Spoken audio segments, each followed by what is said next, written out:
Hey guys, how's it going? This is Natnator. Welcome back to your weekly dose of creepypasta. Pretty crazy to think that this story will go live in the second month of 2019. I'm recording this video on the 4th of January, so hello viewers living in the future, how is it so far? It already feels like we're gonna be in 2020 soon. Time is going too fast. That is a creepy but more terrifying thing to think about right now. Anyway, this story is a good one which I hope you all will enjoy. It's titled Scorpion River. Now as always, turn out the lights, get comfortable, and let the story begin.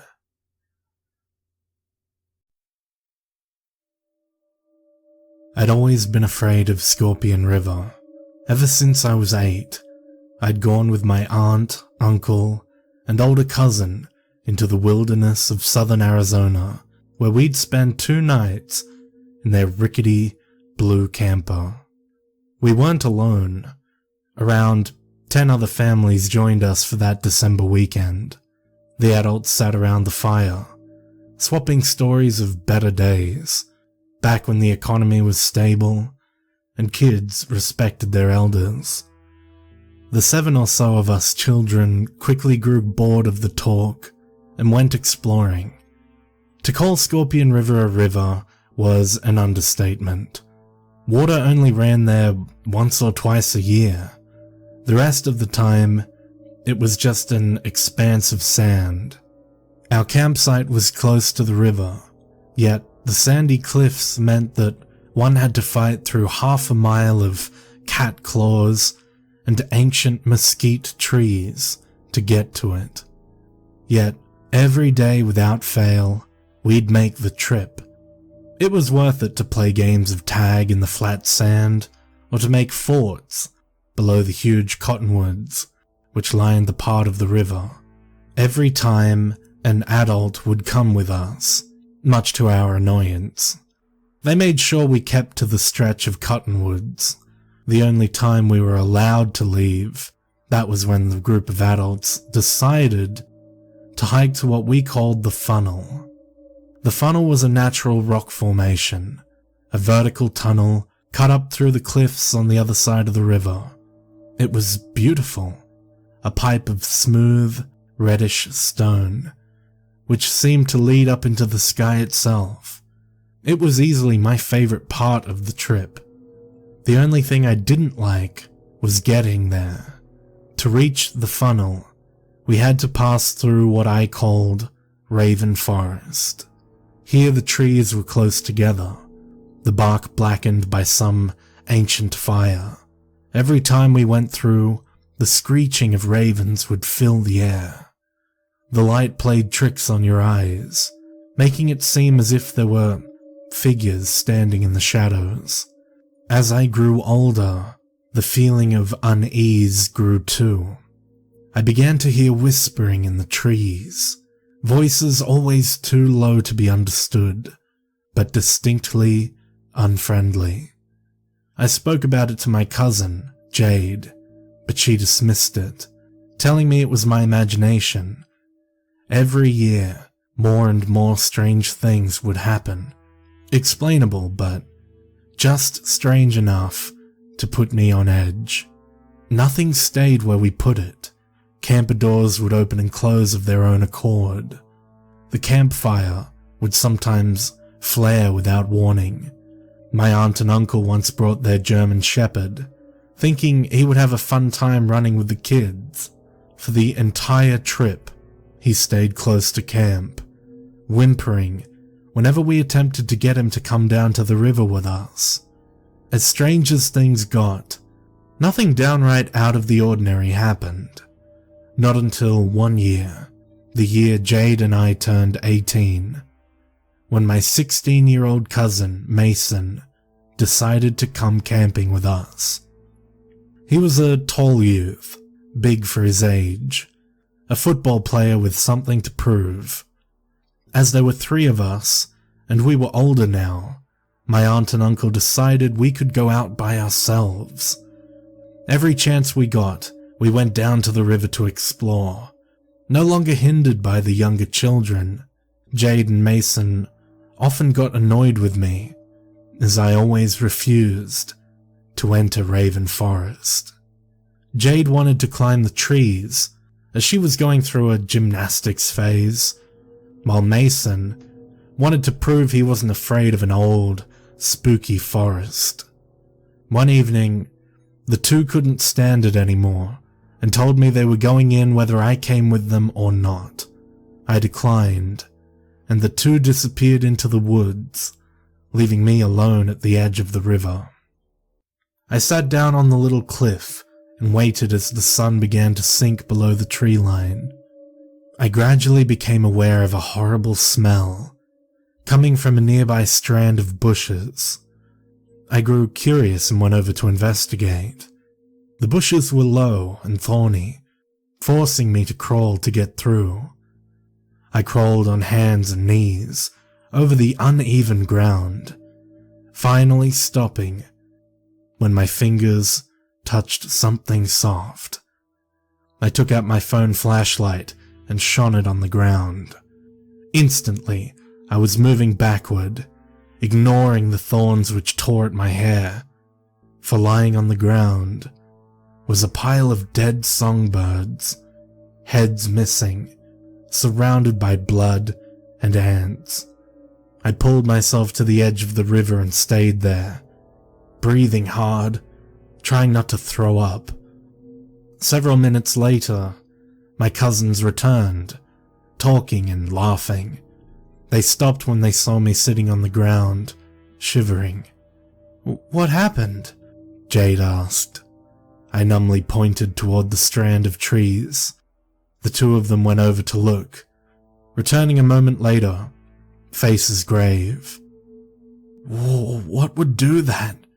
I asked. "Some kind of predator?" Jade suggested. "You know, like a fox, a coyote or something. Why would it just pile them up like that?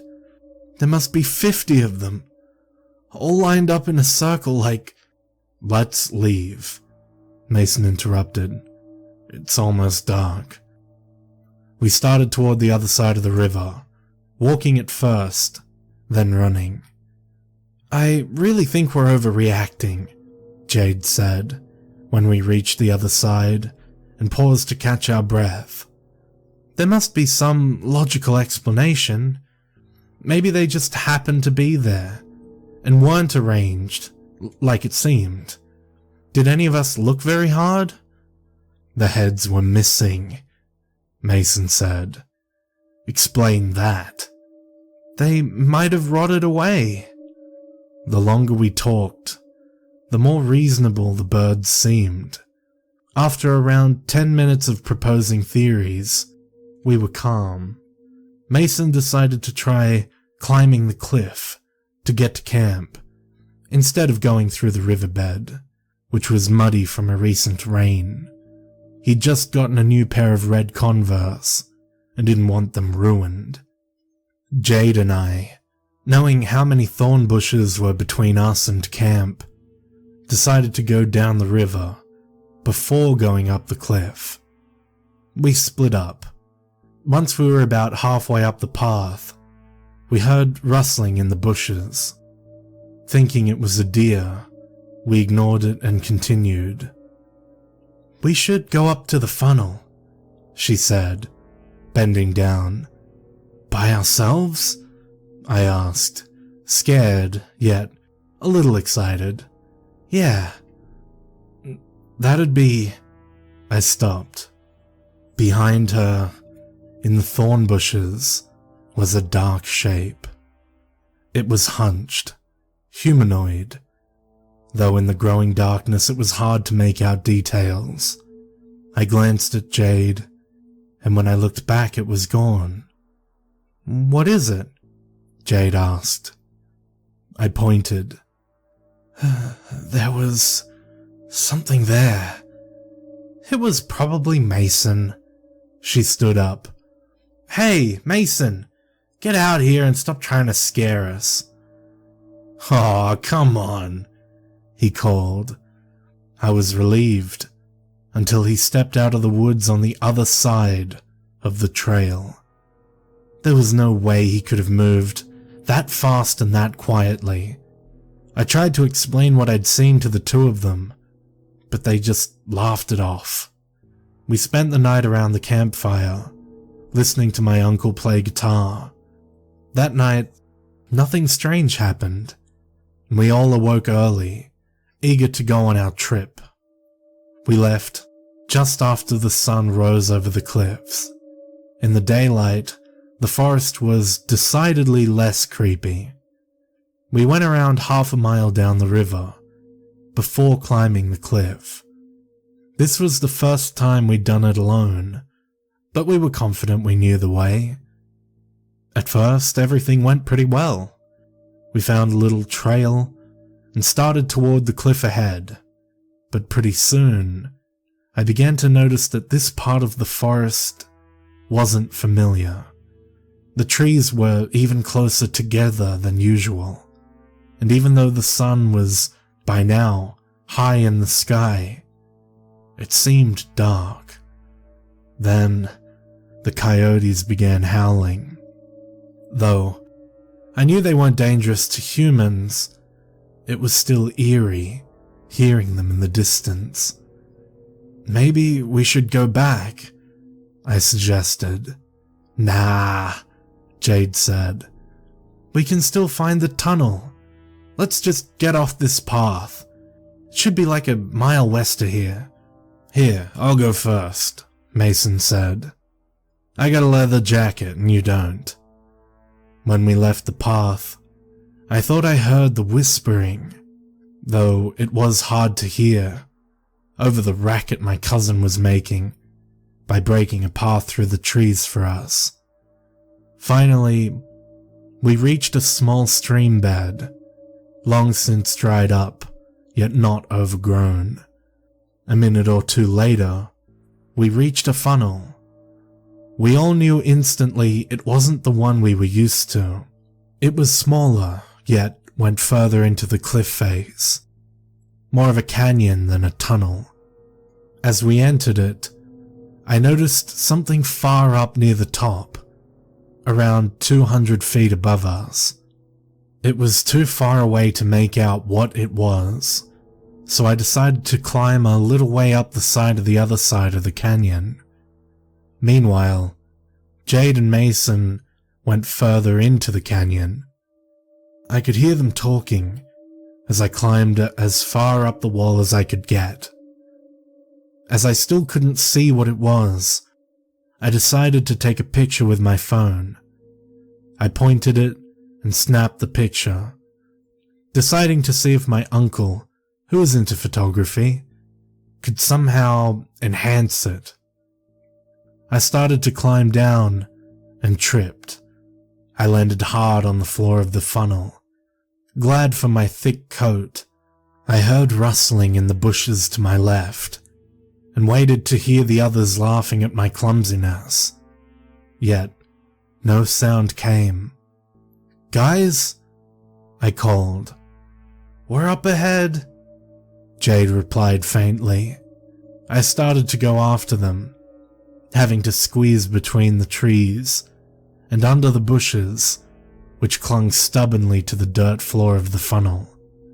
Suddenly, I had the feeling of being watched. Again, branches cracked. I wanted to turn and tell whoever it was to cut it out, but my body wouldn't respond. I froze as the sounds grew closer and closer. The whispering increased in volume.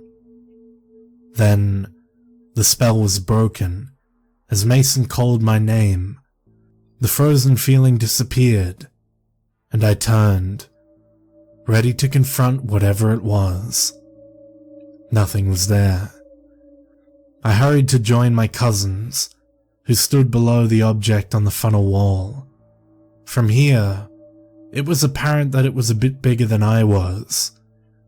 Something dripped from it, leaving trails of dark liquid on the pale wall.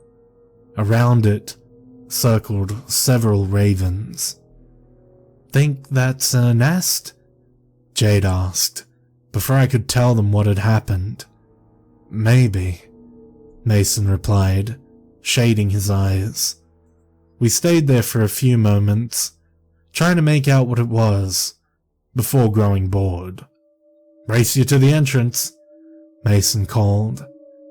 He ran off through the trees, ignoring the thorny bushes.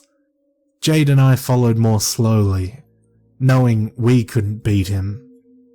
Then, above the sound of our own footsteps, I became aware of a distant voice, rising and falling, in some sort of haunting song. It sounded female, but there was something unnatural about it, as if we were hearing a recording played backward. "Do you hear that?" Jade asked. I nodded. We ran to the entrance of the funnel, where we met Mason. "Hey, do you hear the singing?" I asked. "No," he replied. "What are you talking about?" "Didn't you hear anything?" He shook his head. "No, we should head back." We were then confronted by a problem. We didn't know exactly how to get back to the river, without having to push our way through thorn bushes. Finally, we had no choice but to start moving. Mason led the way, pushing through thorns and bushes without a care. Jade and I followed more slowly, carefully avoiding the worst of the thorns. After a few minutes, the two of us were separated from him. We found ourselves in a circle of thorn bushes with no easy way out. "Mason," I called. He didn't respond, though he couldn't have gotten more than 10 feet ahead. We sat down, deciding he'd come back eventually. My feeling of unease began to grow. Finally, Jade spoke, voice small and quavering. "I don't think we're alone," she said. I nodded, feeling my muscles begin to lock with fear. From the direction of the funnel came the sound of something pushing through the trees. Jade's eyes met mine, and I knew she could hear it too. "We need to get out of here," I said, eyeing the thorns which surrounded us. For some reason, I had no idea how we'd gotten inside the little clearing. The sounds were getting louder, along with the whispering. All at once, I realized something. The voices had never been threatening me. They'd been trying to warn me. I got to my feet and pulled Jade up. "We're leaving," I said. I pushed through the bushes, ignoring the stinging of the cuts the thorns left on my arms and face. Jade followed, and we ran through the forest. At one point I tripped, and Jade pulled me up to my feet. Behind us, the sounds were growing closer and more urgent. The voices weren't whispering anymore. They were screaming. For what seemed like 1,000 years, we ran through the forest. Though it was only a mile, it felt like 100. Finally, we ran out into the river, nearly knocking over Mason. The voices stopped, along with the crashing of whatever was pursuing us. "Where were you?" he asked, as we tried to catch our breath. "I've been calling you for hours." "Hours?" I asked. "We weren't apart for more than 20 minutes. He shook his head. "I was just about to go get help." I noticed that the sun, directly overhead when we'd left the funnel, was beginning to set. Jade laughed. The sound a little too high. "We must have looked dumb," she said. "Running from nothing like that." Nothing? I asked. "We must have just imagined it." "Really, Jade?" "It was probably just some animal." We started walking back to camp, and soon I began to believe we'd imagined whatever had happened too. I heard the sound of the singing and ignored it, deciding I was imagining it again. Then I noticed that the other two were looking at me in horror. They could hear it too. We began running, not stopping until we reached the camp. When we told our story, the adults just laughed, blaming it on overactive imaginations. My uncle, who'd been visiting the area since he was a child, claimed there was no second funnel. We soon packed up and drove home. As it was late by the time we reached our hometown, I decided to spend the night with Jade and go to my house the following morning. While we were there, I remembered the picture I'd taken of the thing in the funnel. I asked my uncle to enhance it, and he agreed. "It'll probably be a nest," he said as he worked. "You probably disturbed the ravens who decided to chase you off." I didn't agree, though I didn't say so. "Ah, kids," he continued with a smile. "I used to be like you. One time I remember thinking—" He stopped, the smile disappearing instantly. He got up and backed away from the computer. Then he turned and ran for the phone. Jade and I looked at the now enhanced picture. The thing was not a nest. In fact, it was a body. Headless, like the birds we'd seen in the tree grove, though the picture was still blurry. The jacket the figure wore was unmistakably black leather. On his feet were a pair of bright red Converse. Just then, the doorbell rang. "Girls," my aunt called. "Mason's here."